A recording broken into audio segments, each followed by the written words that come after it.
Я, может, пропустил. А чьи стихи? Стихи чьи? Андрей сочиняет с братом Андрея, вот сейчас его нету здесь, Сергей.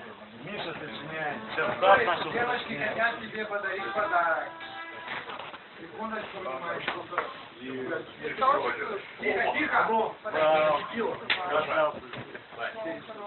Да, здоровья крепкого. Здоровья крепкого, самое главное. Остальных нервов, самое главное. Вообще, самое главное.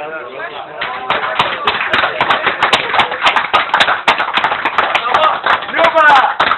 Люба!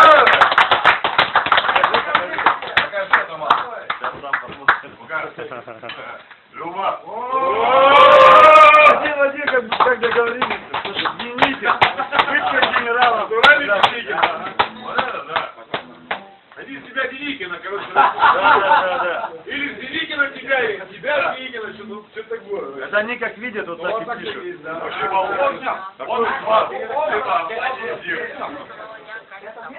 молодцы, супер вообще.